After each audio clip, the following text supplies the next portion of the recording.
Disclaimer: it's inspired by reality, shaped by imagination. What happens when America's country sweetheart, Dolly Parton, sits down on The View expecting to talk about music, kindness, and her new foundation, only to find herself in a fiery debate with Joy Behar over one of the most divisive questions in America today: should the U.S. cut back on foreign aid to take better care of its own seniors? The studio was electric that morning. Fans packed the audience wearing sequins, denim, and wide smiles, expecting Dolly's trademark charm and laughter. But what they got was a tense, emotional standoff that no one saw coming. Dolly's warm Southern grace met Joy's sharp New York sarcasm in a clash of values that left the hosts speechless and the crowd hanging on every word. What started as a polite conversation about compassion and priorities quickly spiraled into one of the most talked-about moments daytime television has ever seen. By the end of it, social media was ablaze. Hashtags like Dolly versus Joy and Take Care of Our Own were trending within hours. Some called it The View's most heartfelt explosion. Others said Joy finally met her match.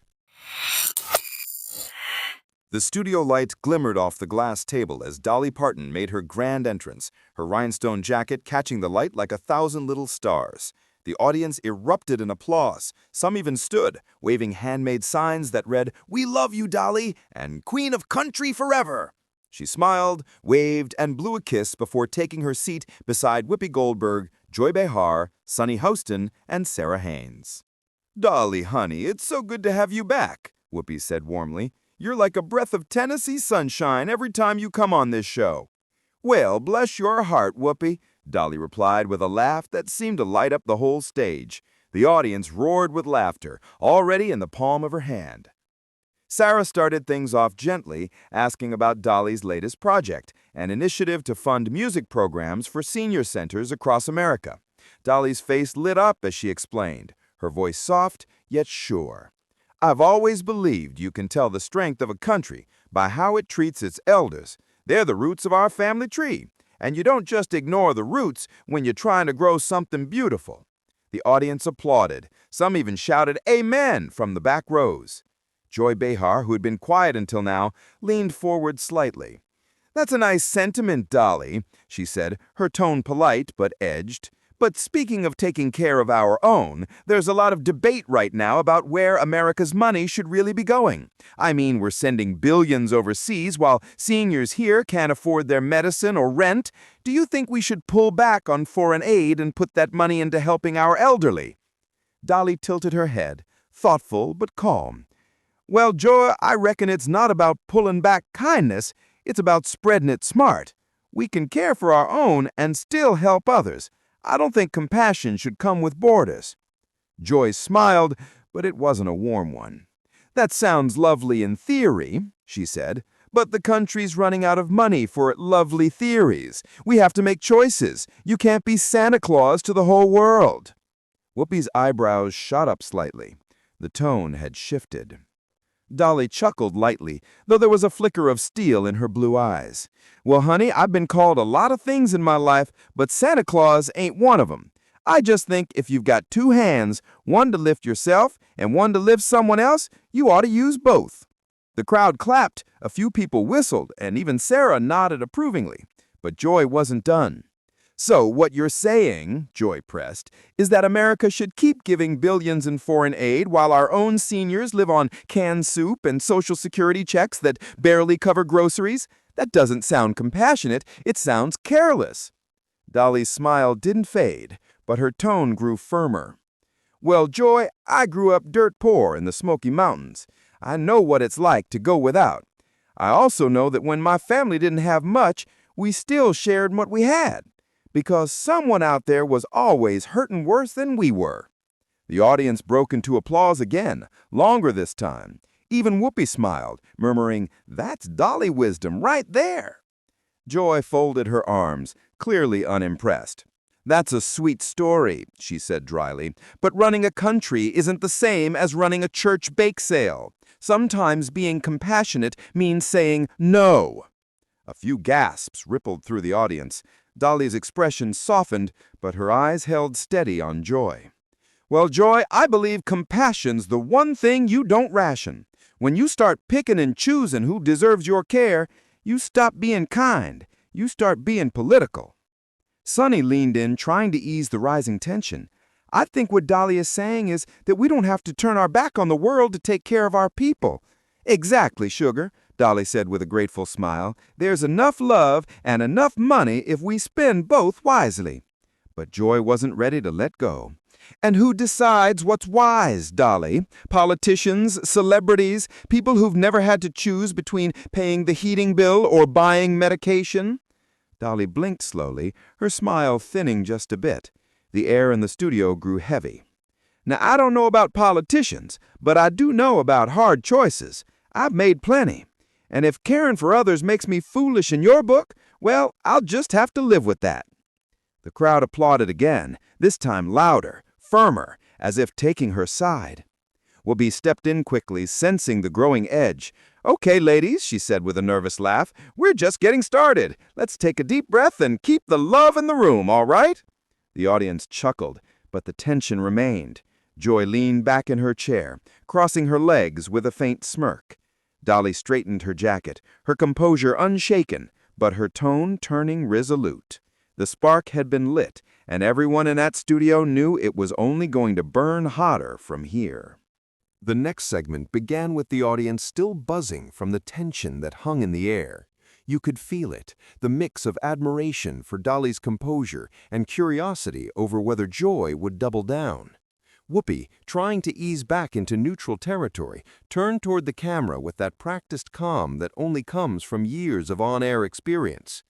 All right, Whoopi said with a half-smile, we're talking about how America should balance compassion at home and abroad. Dolly Parton's with us today sharing her views. And Joy, I know you've got more to say. Joy leaned forward, her elbows on the table, ready. Look, I love Dolly. I think everyone does, she began, tone deceptively casual. But I also think celebrities live in a bubble. It's easy to talk about generosity when you're worth hundreds of millions of dollars. Meanwhile, working-class Americans are getting squeezed. A few audience members booed, while others clapped in agreement. It was clear the crowd was split. Dolly didn't flinch. She folded her hands and said, Well, Joy, you're right about one thing. I've been blessed, but I didn't come from money. I've worked hard for everything I've got, and I remember plenty of folks who had even less. That's why I give back, not because I'm rich, but because I remember being poor. Whoopi nodded, murmuring, That's fair. But Joy wasn't done. That's admirable, Dolly, she said sharply, but you can't run a country on good feelings. We're $20 trillion in debt. Our veterans are struggling, our seniors are choosing between food and insulin, and we're sending aid to countries that don't even like us. Isn't that just plain irresponsible? Sarah jumped in, trying to lighten the moment. Joy, I think what Dolly's saying is it's not either or. Maybe there's a balance. Joy waved her off. Balance doesn't fix broken budgets, Sarah. We've been balancing for 50 years, and look where that's gotten us. Dolly took a deep breath, her tone still soft, but her words firm. Joy, I don't pretend to know everything about Washington, but I do know about people. You can't just measure compassion by a spreadsheet. You measure it by how you treat the least of these. That's not politics. That's just being human. The audience broke into applause again. Even some of the crew behind the cameras were smiling. But Joy was quick to cut through the sentiment. That's a nice soundbite, she said, her sarcasm dripping, but it doesn't solve the problem. Every dollar we send overseas is a dollar that doesn't go to Grandma's heating bill in Buffalo or a senior in Arizona who can't afford dentures. Charity starts at home. Why is that such a bad thing to say? Whoopi sighed, leaning back. It's not a bad thing to say, Joy. It's just... But Dolly interrupted gently, her southern charm giving way to quiet conviction. Honey, I agree charity starts at home, but it don't have to end there. America's always been about helping others. That's part of what makes us strong. You can't close your heart every time your wallet feels tight. Joy let out a short laugh, shaking her head. Easy to say when your wallet's never tight. That landed hard. A few audience members groaned audibly. Dolly's smile flickered, then steadied. Now that's not fair, Joy, she said softly. You don't know the whole of my life. You see the wigs and the rhinestones, but you don't see the years we didn't have shoes that fit, or when we heated the house with wood scraps. I know what struggle looks like. That's why I'll never tell someone they don't deserve help just because they live somewhere else." The crowd applauded loudly. Even Sonny clapped, looking genuinely moved. Joy exhaled and shrugged, trying to keep control of the table. "But we can't save everyone, Dolly. We've got to draw a line somewhere. At what point does being generous become being naive?" Dolly met her eyes, calm but unyielding. "When you stop caring, that's when you lose more than money. You lose your soul." The audience erupted. Some people stood, others cheered. A few looked shocked that Dolly, always known for her sweetness, had just dropped such a cutting truth. Whoopi, ever the mediator, smiled tightly. Okay, let's all breathe a little. We're not trying to start an international incident here." But Joy wasn't finished. "So what, America's supposed to fix the whole world while our own people struggle? That's not moral superiority, that's national suicide." Dolly leaned in slightly, her tone sharpening just enough to command silence. "Helping someone else doesn't kill you, Joy. It reminds you that you're alive. I think that's something we've forgotten." The studio fell quiet. Even Joy seemed caught off guard. Then Sarah spoke softly. "That's a beautiful thought, Dolly." Joy crossed her arms, muttering, "It's poetic, sure, but Washington doesn't run on poetry." Whoopi's laughter broke the tension for a moment. "Well, maybe it should," she said. The audience laughed, but the divide between the two women was clear. The air felt charged, like a thunderstorm waiting to break. Dolly's warmth had turned into quiet strength, and Joy's skepticism had hardened into defiance. The debate wasn't just about foreign aid anymore. It had become something deeper, a clash of heart versus logic, compassion versus caution. And everyone watching could sense that this wasn't over, not by a long shot. By the time the third segment began, the atmosphere in the studio had shifted completely. What started as polite disagreement had turned into something personal, something raw. The audience leaned forward in their seats, waiting to see how far this would go. Whoopi, ever the calm center, tried to reset the tone. "All right," she said, her voice deliberate. "We're diving deep today. The question's simple. Should America limit foreign aid to focus more on our seniors? But the feelings here, well, they're clearly not simple." Dolly gave a small nod. "That's right, Whoopi. It's not simple at all, 'cause we're talking about real lives on both sides of that question." Joy smirked faintly, arms crossed. "You make it sound sentimental, Dolly, but we're talking about policy, not lullabies." The audience murmured. A few groaned audibly at Joy's jab. Dolly smiled, but her eyes carried a sadness that quieted the room. "You know, Joy," she said softly, "sometimes I wish people understood that sentiment is what keeps us human. Policy without heart is just paperwork." That line earned scattered applause, but Dolly didn't stop there. She leaned in, hands clasped on the table, voice steady and low. "When I was a little girl," she began, "we didn't have much. My mama used to take in old folks from the neighborhood who didn't have anyone else. Sometimes it meant splitting our supper 6 ways instead of 4. We didn't do it 'cause it made sense. We did it 'cause it was right." The audience went silent. "I remember this one fella, Mr. Atkins. He'd fought in the Korean War. Had nobody left, no kids, no wife. Mama said, he gave his youth to this country. The least we can do is give him a warm bed." That's what I think about when we talk about our seniors, and about folks overseas, too. People hurt everywhere. You don't need a border to tell you what's right. You could hear sniffles in the crowd. One woman in the front row wiped away a tear. Even Whoopi looked moved. Joy, though, stayed firm. "That's a lovely story, Dolly," she said, her voice soft but skeptical. "But America can't be the world's caretaker. We have millions of seniors right here who need exactly what your mama gave that man. Why should our money go to countries that don't even respect us?" Dolly's expression changed, still kind but sharper now. "Because kindness ain't a trade agreement, Joy. You don't give it only when you get something back. You do it because you remember how it feels to need help and hope someone will answer." The audience erupted in applause. Joy waited, letting the clapping die down. "But what if that hope comes at the expense of our own?" she asked. "If we have to choose, shouldn't we choose our seniors first?" Dolly paused for a long moment. Then, with a deep breath, she said quietly, "I lost my uncle a few years ago.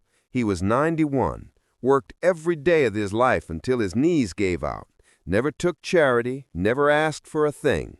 When he passed, I sat there thinking, how many folks like him are out there right now, forgotten? How many old folks sitting alone, wondering if anybody remembers them?" The room fell completely still. "And you know what hit me?" she said, her voice trembling slightly. "It's not just our seniors here who feel that way. There are mothers in Syria, grandpas in Ukraine, old men in Africa who feel the same kind of loneliness and fear. Pain don't care what flag's flying over your roof. Hurt is hurt." The audience broke into applause again, louder this time. A few people stood. Even Joy looked conflicted, her face softening for a second before she caught herself. "That's moving, Dolly," she said, her tone cautious. "But emotion doesn't pay the bills. America's got to make tough choices." Dolly nodded slowly. "Maybe. But every time we make a choice that cuts kindness out of the mix, we pay a different kind of bill. The kind that comes due when we look in the mirror." The audience gasped at that, soft but audible. Sarah leaned forward, almost whispering, "That's powerful, Dolly." Joy leaned back, looking unconvinced, but quieter now. "You make it sound like if we don't save everyone, we're villains. But we've got seniors in this country living on Social Security checks that barely cover groceries. Are you saying it's wrong to put them first?" Dolly shook her head gently. "No, ma'am. I'm saying it's wrong to think you can only love one kind of person at a time." That line hit like a thunderclap. The audience rose in spontaneous applause, some cheering, others nodding through tears. Dolly's voice had softened, but her words carried a weight that even Joy couldn't brush aside. Whoopi looked at her and said quietly, "That might be one of the truest things I've ever heard on this table." Dolly smiled faintly, but you could see the emotion in her eyes. "We're all getting older, Whoopi. We all want to know we mattered. I just think maybe the best way to make our seniors feel valued is to make sure we're the kind of country they'd still be proud of." The audience erupted once more, this time a standing ovation. Joy sat back, arms crossed, watching her through the applause. There was no sarcasm left in her expression, only something like respect mixed with unease. She'd been rattled, and she knew it. The tension didn't fade, though. It deepened, quietly, like a fuse burning towards something bigger. And as the applause died down and the show cut to a quick commercial break, it was clear, when they came back, this conversation wasn't just going to simmer. It was about to explode. When the cameras returned from commercial, the atmosphere in the View studio felt electric, too charged, too quiet. You could sense the weight of everything that had been said before the break. Dolly's emotional words still lingered in the air like perfume, sweet but heavy. Whoopi looked from one end of the table to the other. "All right," she said cautiously. "Before the break, Dolly, you gave us a lot to think about. But Joy, I can see you've still got that look on your face." Joy laughed dryly. "Yeah, because I'm trying to understand how we're supposed to save the world when we can't even save our own." There was a ripple of nervous laughter in the audience. Sarah reached for her mug, glancing between them like someone watching a storm form. Dolly smiled politely. "You know, Joy, I don't think we're talking about saving the world. We're talking about remembering our heart while we fix our home." Joy shot back quickly. "But we've been remembering our heart, Dolly. For decades, we've poured billions into foreign aid. Meanwhile, half the nursing homes in this country are underfunded. Half the hospitals are short-staffed, and half the seniors are terrified of outliving their money. That's not heart, it's neglect." The crowd reacted audibly. Some clapped, others groaned. Dolly leaned in, her tone steady but eyes sharp. "And what's your solution, Joy? Turn our backs? Shut every door that ain't stamped with USA and call that compassion? You can't heal the world by building fences." Joy shook her head. "I'm not talking about fences. I'm talking about priorities. Maybe you don't see it, Dolly, but there are Americans who feel forgotten. And it's not because we didn't send enough to Africa. It's because their government, their country, cared more about saving face overseas than saving their dignity at home. There was a round of applause, sharp from the back rows. Joy had hit a nerve. Whoopi raised her hand, trying to mediate.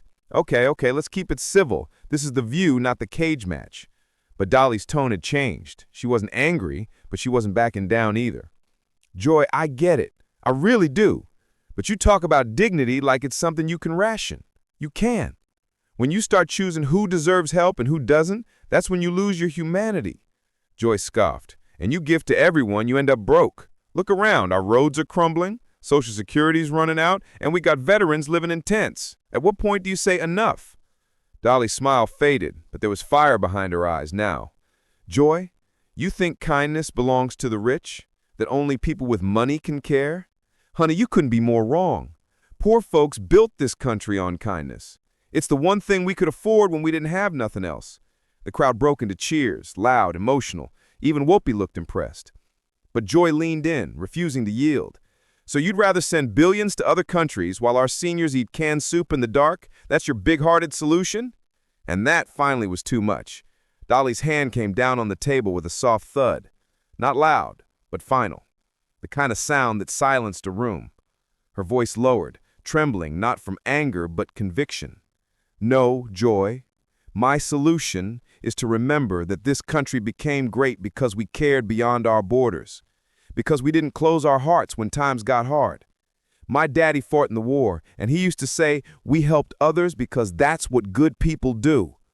You start forgetting that, and you stop being good people. The audience erupted again, loud, emotional, divided. Some stood and cheered, others shook their heads. Joy's face hardened. You can romanticize it all you want, Dolly, but it's naive. The world's not a fairy tale. We can't sing our way out of debt and call it virtue. Dolly's smile faded completely. Now her voice was calm but cut deep. Maybe not. But I'd rather sing my way through life with heart than shout my way through it with cynicism. The room exploded. Cheers, gasps, a few shouts of, "Tell her, Dolly." Joy looked stunned. Cynicism? She said, almost laughing. You think I'm cynical because I want my country to take care of its own? Dolly's eyes glistened, but her tone was steady. I think you're cynical because you forgot that taking care of your own means remembering what kind of people you want your country to be. It was the quietest line of the morning, but it landed like a hammer. The studio gone still.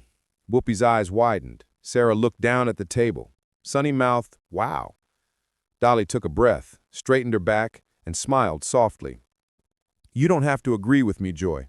I love this country just as much as you do, but I'll never believe that kindness has a quota. The audience rose to their feet. Applause thundered through the studio, rolling like a wave. Joy sat frozen for a moment, her expression unreadable. Then she muttered, Well, guess that's your mic drop, huh? Whoopi chuckled, tension breaking just slightly. And on that note, she said, looking into the camera, we're taking a quick break before the table catches fire. The crowd laughed through their clapping. Dolly leaned back, exhaling softly, her smile returning, tired but genuine. As the show cut to commercial, Joy turned to her and said quietly, You know, Dolly, I'll give you this. You've got guts. Dolly smiled gently. And you've got spirit, Joy. That's what makes this country great. We can fight and still shake hands after. The producers motioned to cut, but even as the lights dimmed, the applause didn't stop. The audience had witnessed something bigger than a policy debate. It was a clash of worldviews, heart versus pragmatism, hope versus realism. And everyone watching knew the conversation might end here on The View, but the argument had just begun across America. When the cameras stopped rolling, the air in the View studio still felt charged.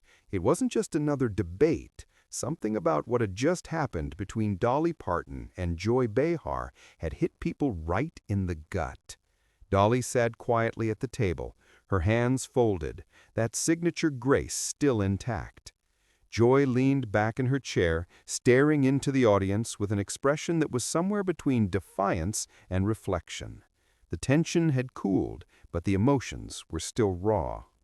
Whoopi finally broke the silence with a gentle laugh. Well, she said, I think we all need a deep breath and maybe a slice of Dolly's famous humility pie. The audience chuckled softly, grateful for the release, but there was no denying it. What they had witnessed was one of the most powerful exchanges daytime television had seen in years. Dolly stood and placed a hand on Joy's shoulder. "You know, Joy, we may see things different, but that's what makes this country worth fighting for. We can disagree without being disagreeable." Joy looked up, clearly taken off guard by the gesture. For a second, her sharpness faded. "You really believe that, don't you?" she asked quietly. "I have to, because if we stop believing we can find our way back to each other, then we've already lost more than money could ever fix." The studio erupted in applause, warm, heartfelt, the kind that rises not from spectacle, but from sincerity. Even Joy gave a small, reluctant smile and nodded. Whoopi looked straight into the camera, her voice low but steady. "You just saw two women who love this country in very different ways. Maybe that's the real point. Loving America isn't about agreeing. It's about caring enough to argue for what you believe." Dolly adjusted her microphone and added softly, "And it's about remembering that at the end of the day, we're still neighbors." The audience stood, giving her a full standing ovation. The sound filled the studio, echoing off the walls like a hymn. Joy leaned toward Dolly and said with a half-smile, "You're lucky you're hard to stay mad at." Dolly chuckled. "That's the hairspray, honey. It softens everything." Laughter rolled through the room, and even Joy couldn't hold back a laugh this time. As the credits began to roll, Whoopi turned back to the viewers at home. "So what do you think? Should America focus inward or keep sharing its strength with the world? Tell us in the comments below. And don't forget to subscribe for more powerful moments, honest debates, and conversations that remind us why talking, really talking, still matters."